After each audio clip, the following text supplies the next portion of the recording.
Chers auditeurs, bonjour. Aujourd'hui, nous sommes avec Françoise Dorner. Bonjour Françoise. Bonjour. Qui va nous parler de son ouvrage « L'amour ne tient qu'à un fil ». C'est le moins qu'on puisse dire. Oui, mais quel fil? Alors, dans cet ouvrage, donc, vous nous mettez 3 générations de femmes qui sont des filles-mères. Oui, oui. Qui élèvent leur enfant seul. Et là, on va parler donc de Lucie, qui est la maman de François. Oui. J'écoute. Hein. Oui. Et donc, on a l'importance du transgénérationnel dans cette famille, dans cette lignée de femmes qui... Et Lucie, elle est funambule de naissance. Et donc, elle a des gènes hérités de son grand-père, qu'on appelait le magicien du vide. Le magicien du vide, oui. C'est pour ça que j'ai écrit « L'amour ne tient qu'à un fil », parce que finalement, on est tous sur un fil dans la vie, et si plus ou moins on penche, mais si on tombe, on meurt. C'est ça. Oui. Et donc ce fil, c'est un peu une métaphore par rapport à l'histoire d'amour que j'ai voulu faire, et disons que ça m'a énormément inspiré, surtout Annie Fratellini. Voilà, donc d'ailleurs, l'ouvrage, je lui ai dédié. Oui. Et donc à la mémoire de mon amie Annie Fratellini, à qui je dois le fil, entre guillemets, de ce roman. Oui, c'est vrai. Ouais. C'est vrai. Et c'est vrai qu'on sent, mais finalement c'est le fil de la vie aussi, on est toujours sur cet équilibre. Absolument. Et tant qu'on est sur un équilibre, tout va bien. Dès qu'on penche d'un côté ou de l'autre, souvent c'est... Si on tombe, c'est foutu. Hein. C'est ça, c'est sans appel. C'est clair. Alors, donc Lucie n'échappe pas donc à cette lignée de femmes, et elle élève donc, et elle éduque François toute seule. Mais ils ne vivent pas que tous les deux. Non, non, non. Parce qu'elle a eu une grande histoire d'amour qui n'a pas duré longtemps, mais c'est pas une question de temps, l'amour, qui a duré 15 jours, où elle faisait une cure à Néry-les-Bains. Et là, elle a rencontré enfin l'homme de sa vie, qui était un petit violoniste de cure, et ils ont eu une belle histoire d'amour. Et il a dû repartir pour des raisons personnelles, voilà, qu'on découvre, pas tout raconter non plus. Et puis donc il est reparti, mais il lui a laissé son violon. Voilà. Et il n'est jamais revenu. Pourquoi? On ne sait pas. On le saura en le lisant, hein, c'est sûr. Ben oui. Et donc, étant donné que il lui a laissé le violon, mais en même temps, il lui a laissé un bébé dans le ventre. Donc, elle l'a gardé parce qu'elle aimait tellement cet homme, mais elle ne voulait pas reproduire ce qu'elle a vécu, c'est-à-dire une photo toute bête comme ça. Et donc, elle a fait faire un mannequin en 3D. C'est-à-dire, disons que j'étais un petit peu en avance sur la robotisation qui va arriver. Exactement. Et donc, elle a fait faire ce mannequin parce que elle, quand elle était petite, c'est ce qui lui manquait. Oui. C'est-à-dire avoir un père. Enfin, oui, le physique, finalement. Physique. Voilà, ce corps. C'est-à-dire qu'on est petit, c'est agréable quand même. Au lieu d'une photo, bon là, on peut grimper dessus, on peut faire ce qu'on veut, quoi. Mais après, l'adolescence, ça change. Bon, voilà. Et donc, quand le garçon a 20 ans, il a compris que sa mère était un peu prisonnière de ce passé, et il lui a dit « j'aimerais qu'on vende le violon ». Voilà. Il se dit que c'est la clé pour la libérer, finalement. Or, finalement, c'est pas ça qui va la libérer, mais il met en vente le violon, donc sur ces fameuses plateformes qu'on connaît, et arrive un monsieur, et quand il ouvre la porte... c'est exactement le mannequin qui arrive. C'est ça. Et alors là, il y a beaucoup d'humour parce qu'on on imagine François en train de regarder donc cet homme à la porte, le mannequin qui est derrière lui, qui est assis à la table, et donc on se dit mais c'est vraiment un comique de situation. Oui. Et alors que va-t-il se passer? Et voilà, que va-t-il accepter? Elle, comment va-t-elle réagir? Tout ça. Donc tout ça, il faut le découvrir. Oui. Quoi qu'il en soit, dans cet ouvrage, l'amour, c'est l'amour filial aussi. C'est l'amour, donc l'amour filial. François a une petite amie qui est Nina, et donc sa mère, donc Nina évidemment dit ta mère est folle. Et bon, lui il dit rien, il n'ose pas contredire. Et finalement, Lucie, elle se dit c'est pas la femme de sa vie, mais elle prend quand même sur elle. Et c'est ça aussi l'amour. C'est l'amour, exactement. Voilà. Et elle a donné beaucoup d'amour à son fils. Oui, énormément. Évidemment, ce qui manquait, c'était que ce soit un homme ou une femme, hein, mais c'est le triangle, si je peux dire. Ça. Alors que ce soit quelqu'un, un homme, une femme, c'est pas le problème. C'est l'amour du triangle. Mais parfois, quand il y a le triangle, ça marche pas non plus. Hein. Oui, bien sûr. Parce qu'il n'y a pas d'amour. Et oui, voilà, c'est ça. Voilà. Il faut de l'amour. Tant qu'il y a de l'amour, on peut tout reconstruire, tout refaire, avec même des souvenirs terribles et tout ça, mais il y a toujours un petit fil, c'est pour ça que c'est aussi l'amour tient qu'à un fil. Il y a toujours, si on sait le faire, un petit fil qu'on peut tirer en se disant oh, peut-être que ça va m'aider, ça. Et oui, c'est ça. Voyez, tout devient possible. Tout devient possible. Mais je pense que c'est pas seulement l'amour, vous voyez, l'amour. C'est l'amour aussi en amitié. Ah oui, c'est l'amour dans tout.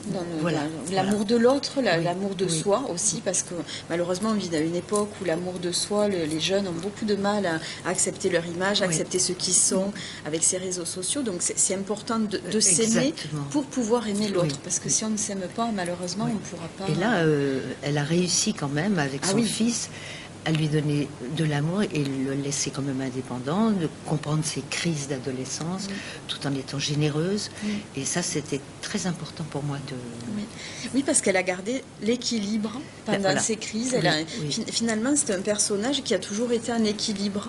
Et donc, même quand c'était difficile, elle aurait pu tomber du côté de la colère ou tomber... Mais non, elle reste toujours... Non, voilà, il n'y a pas de haine, équilibre. pas de rancune, il n'y a rien du tout. Il n'y a que du don, comme on peut rencontrer des gens dans la vie. Hein. Mais vous êtes un peu comme ça. Hein, un petit vous peu, aussi, je crois. Ce côté... on se sent en sécurité avec vous. Voilà, on a ça en commun toutes les deux. C'est vrai, c'est ce que je dis. Et donc, alors l'écriture, moi j'ai beaucoup apprécié l'écriture parce que cette écriture, on sent qu'elle est authentique. On a des phrases courtes, puis elle s'accélère. Et quand ça s'accélère, le lecteur, il est happé. On se dit, mais qu'est-ce qui va se passer? Donc, je vais lire un petit passage. Oh oui. Mais vraiment, l'écriture est extraordinaire. Alors... François prend le mot comme un coup de fouet. Dehors, je n'ai jamais eu besoin de vous, encore moins aujourd'hui, j'ai tout ce qu'il me faut. Bien sûr, loin de moi l'idée de vouloir m'imposer. Mais imaginez, je ne trouve même plus le mot, ce qui est tout de même un comble. Pourquoi? Il soupire en brandissant la brochure dans son sac en plastique. Oui. Si vous me connaissiez, vous comprendriez. Je suis cruciverbiste force 8. Mais alors je trouve que là, donc on sent François qui s'énerve. Et puis finalement, face à lui, le mannequin, mais là qui est en chair et en os, qui lui dit, qui reste très calme et qui arrive avec son sac plastique. Petit sac plastique. C'est-à-dire, ce qui m'a bien plu quelque part, c'est dans l'écrivain, c'est cette femme qui a mis cet homme sur un piédestal, ce merveilleux violoniste qui était finalement un petit violoniste gentil, qui revient 20 ans après avec un petit sac en plastique. Je veux dire, là, il tombe du piédestal, quoi. Alors, que va-t-il se passer? Est-ce qu'il va y avoir une autre chance pour leur amour?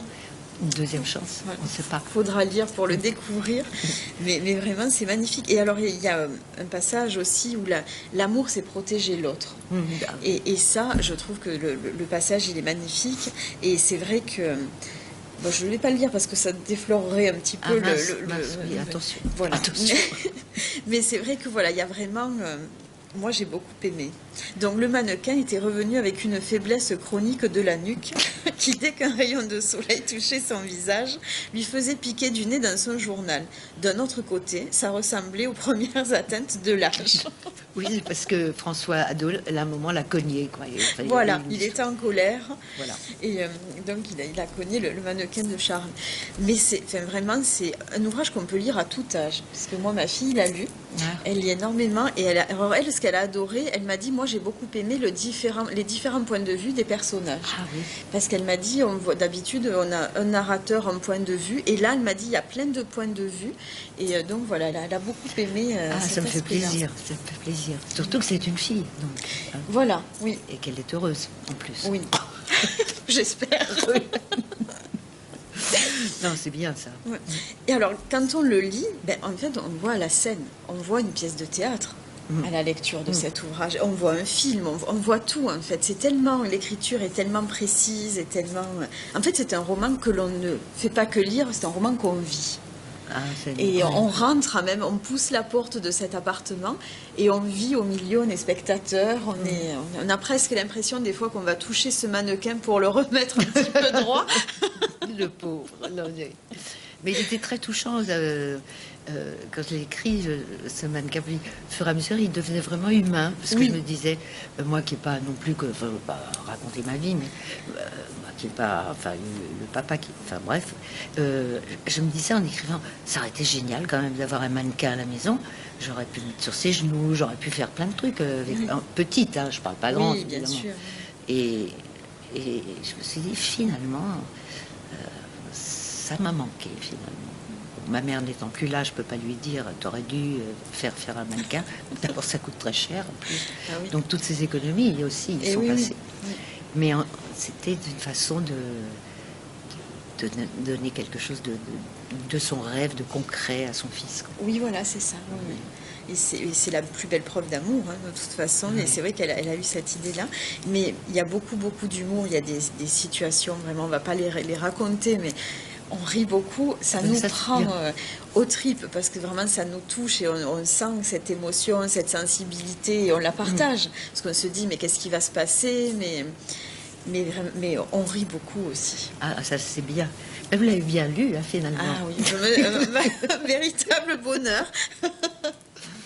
C'est mignon. Ouais. Mais c'est pas le premier, il y a eu d'autres romans avant. Ah oui, il y en a eu beaucoup. Enfin beaucoup, je sais pas, mais il y en a eu beaucoup. Il y en a eu au moins 8, je crois. Oui. Mais avant, j'avais écrit aussi pour le théâtre et pour la télé, des scénarios. C'est pour ça qu'on sent aussi peut-être cette atmosphère, là où on voit cet ouvrage se jouer sous nos yeux, finalement. Voilà. Oui. J'ai juste pas fait quand ma mère est décédée, puisqu'il faut employer les mots quand même. Je n'ai jamais écrit son histoire à elle, vraiment, parce que comme elle a eu la maladie de Charcot, je ne voulais pas écrire là-dessus, parce que c'est trop... comme ça a duré 8 ans, alors que l'habitude c'est 1 an et demi, je trouve... ça m'appartient, ça. Et oui, bien sûr. Ce qu'on vit, ce qu'on vit là, c'est tellement horrible qu'on ne peut pas... Enfin, c'est difficile de l'écrire, quoi. C'est pour ça que ça a une parenthèse, je pense, parce qu'on en parle beaucoup de cette maladie. Et ce n'est pas héréditaire, c'est quand même important à savoir. Et on ne peut pas en guérir, il faut quand même voir. Sauf maintenant, il y a des piqûres, je ne sais pas quoi, mais qui valent, je crois, 10 000 euros, je sais pas, enfin bref. Mais bon, maintenant on en parle un peu plus. Mais franchement, il faut les gens qui vivent ça, les gens à côté, il faut vraiment les aider, les aider dans la tête. Oui, bien sûr. Ben oui, il faut les soutenir parce que c'est vraiment difficile. Moi, c'est pour ça que j'ai jamais écrit là-dessus, parce que. Ben, il y a des choses qu'on peut transmettre. Voilà, il y a des choses qu'on écrit pour soi et des choses qu'on écrit pour les autres et pour diffuser. Et c'est vrai que l'écriture est toujours thérapeutique, mais elle a des moments où il faut qu'elle reste pour personnel et privé. Je ne peux pas raconter ma vie dans les romans, parce que alors là, tout le monde est en tôle. Alors, avant d'être incarcéré... Non, ça c'est un roman vraiment... un merveilleux roman, vraiment. Il n'y a que de l'amour, il y a de l'amitié, il y a du non-jugement, parce que c'est vrai que finalement, François, il a grandi avec un mannequin de cire, mais à aucun moment il a jugé sa mère, parce que pour lui, c'est sa famille, voilà. Et même si Nina, de temps en temps, essaie de lui dire oui, mais lui, c'est sa mère, et il dit rien. Et ça, je trouve que c'est très important, parce que nos enfants, quand ils grandissent, selon avec qui ils sont, des fois, ils se détachent, ils peuvent être plus ou moins influencés. Et je trouve que c'est très important, justement, de montrer que l'amour, quand il y a l'amour vrai, l'amour reste malgré les autres rencontres. Pas l'amour des cassons, non, pas celle-là. Non. Le vrai de vrai. Faire aussi attention aux autres. Oui, la bienveillance, bien sûr, mais c'est tout ça. La bienveillance. Parce que Cyrulnik, à un moment, il parle beaucoup, enfin j'ai pas mal lu sur le mot résilience. Mais je me suis aperçue que quand personne n'est là pour vous guider pour la résilience, qu'il n'y a pas un tuteur ou quelque chose, eh ben, c'est difficile. Hein. Ben oui, bien sûr. C'est difficile. Ouais. C'est très, très difficile. Ah Quand oui, il n'y a personne à côté, on... Il y a un truc que Il faut toujours des guides, de toute façon. Il faut voilà. ouais. Et il faut oser demander de l'aide, il faut oser dire, ben là, voilà, j'ai besoin d'aide. Et c'est important, parce que c'est vrai qu'aujourd'hui... Mais par exemple, bon, là, je ne parle pas du roman, c'est pas ça, mais quand on voit toutes ces familles qui perdent tout d'un coup un enfant parce qu'il est matraqué à coups de couteau et tout ça, je veux dire, il n'y a pas de résilience là. Ah ben non, c'est pas possible. C'est pas possible. Je veux dire, c'est la pire chose qui puisse arriver à bien quelqu'un. sûr.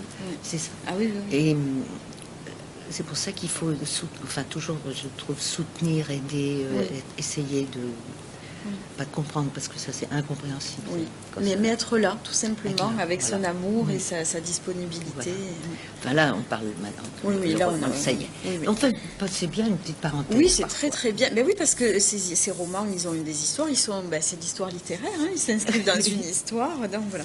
Donc lisez L'amour ne tient qu'à un fil aux éditions Albin Michel, et bientôt un autre peut-être, un prochain. Oui, qui sera un peu plus vachard. Ah.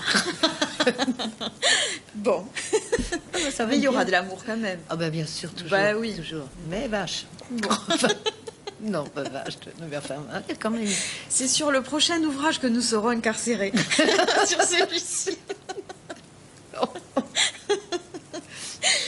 Donc merci infiniment, Merci. Françoise, d'avoir présenté cet ouvrage. Françoise Dorner, L'amour ne tient qu'à un fil, aux éditions Albin Michel, à mettre entre toutes les mains. Ah, ça c'est bien.